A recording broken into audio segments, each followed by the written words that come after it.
When President Biden pledged to build back better, this is what he was talking about.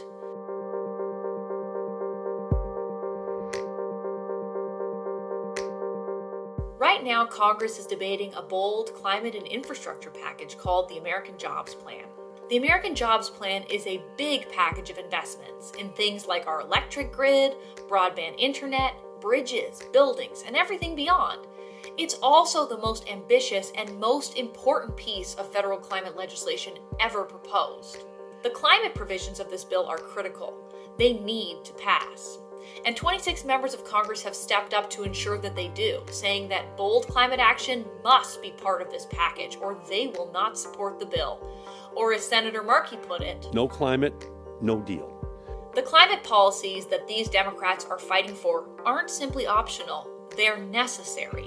We need them in order to meet President Biden's goals under the Paris Agreement to cut pollution 50% by 2030.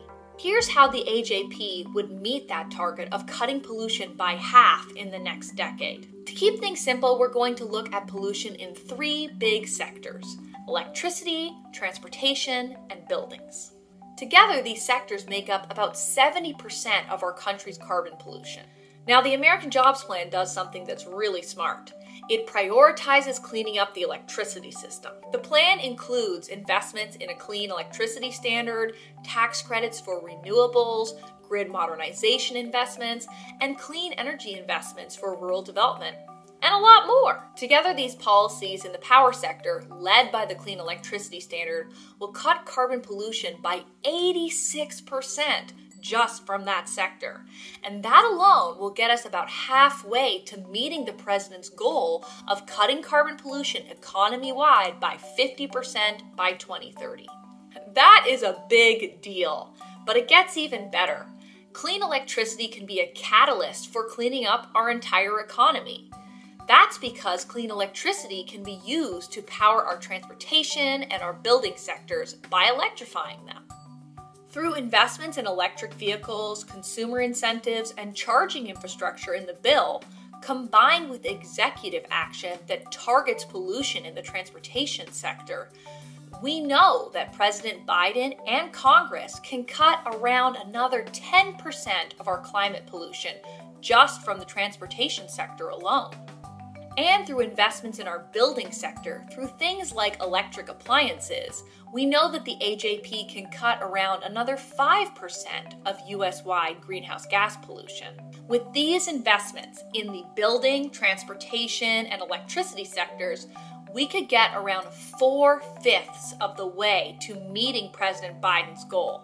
And while we don't have firm projections for every policy, it's a safe bet that the other parts of the bill can achieve that last 10%.